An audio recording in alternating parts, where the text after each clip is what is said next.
What's going on, everybody, and welcome back to the channel. My name is Bailey Kramer, and in this video, I'm going to be telling you everything you need to know about hiring a virtual assistant for your Airbnb business. So without further ado, let's go ahead and jump in. So first, let's talk about where to find a virtual assistant, or known as a VA. So there's really two main sites that I use. The first one is Online Jobs PH. The second one is Upwork. Okay, Upwork. This one is actually a real listing that I made on Online Jobs PH. So I'll actually leave this for you guys in the link below completely for free, so you guys can have the exact job description that I used. But let me walk you through some basics here. So I'm looking for someone full-time, $1,000 per month, and then 40 hours per week for the job description, thanks to ChatGPT, which helped me write this. But essentially what it talks about is like the key responsibilities, like guest communication, scheduling, coordinating vendors. This is admin tasks, so like updating listings, availability, stuff like that. And I'll show you some more in a little bit here. And then of course, some qualifications like their English must be fluent, detail-oriented,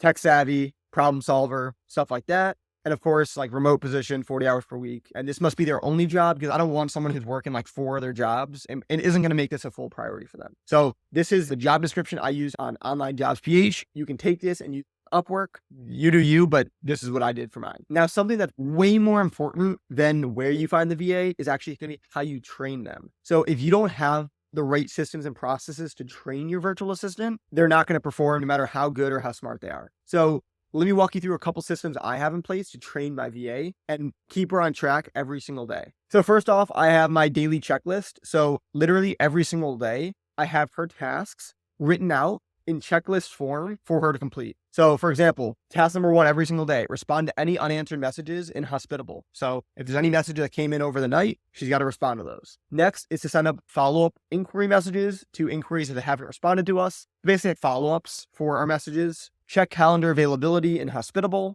Make sure that no dates are like blocked off incorrectly. And also, one other thing is if you click on these, I have a Loom video that goes to each and every single task, which makes it really easy, because if she forgets how to do something, it's all on here. So I won't go through every single one. I'll check batteries, all the apps to make sure they're not running low, check for new messages on Furnish Finder, respond to reviews. So that's just a little taste of what she's actually doing on a daily basis. And then each day of the week, like Mondays, for example, is when she'll email insurance companies. Tuesdays, she'll email realtors. Wednesdays, she'll email travel nurse companies. So giving her constant stuff to do. That's one major piece of it. Second piece I often get asked is like the schedule. So I'll just show you her schedule for March, because we actually just made this. So she's off 2 days a week. She's on 5 days a week. And then she works from 8 a.m. Eastern to 4 p.m. Eastern. So that's her hours. Anything after that, I cover for now. Again, you could hire another VA to cover the 4 p.m. to the midnight or whatever. But right now, this is the schedule. I'm giving her Mondays and Tuesdays off, because usually Saturdays and Sundays are like the busiest days, and Fridays for check-ins, check-outs, and also when I want to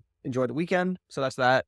Training and support documents as well. So like pre-booking documents, going through our basically standard operating procedures for these things. And then probably the most important and overlooked one is having these property pages done for all of your properties. And this is a complete example page. So I just made a duplicate because I don't like giving out the addresses of my properties. But nonetheless, this is a replica of what it would look like. You have the address up top, you have the name of the listing, the address of the property, the different links to the listings, the vendor information. Again, this is all made up, but the vendor information, your cleaner, your runner, handyman, all that stuff. So if there's an issue, they know who to call. Property information, and then any question that a guest would ask is on here. So is the backyard fence? No. Yeah. So like something sound basic, but you'd be surprised. And if you're an Airbnb host, you'll understand. Backup lockbox codes for the lockbox. Okay. If we allow pets, what's the maximum guest capacity? Just all the information that they're going to need to actually run the property is in here. So now moving on to LastPass. So I use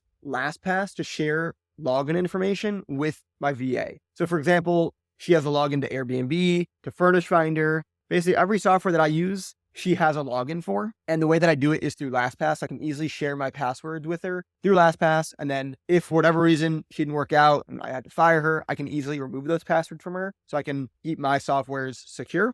So that's LastPass. There's tons of different softwares you can use for it. I'm not affiliated with LastPass. I don't have an affiliate code or referral link for you. It's just who I use. And then last but not least, I use a software called Go High Level to do my guest communication. And it's actually my VA who really does most of the communication on here to communicate with vendors. So this is like our phone system, if you will, of how she's able to communicate with our vendors, but I'm also able to see everything. So if she's off for the day, or if I just want to snoop in and see what's going on, I can see it all in the snapshot. So I hope that gave you guys a lot of insight on how to hire a virtual assistant and how to actually train them properly to ensure that they are performing to your standards. That's all I got for this video, and I'll see you in the next one. Peace.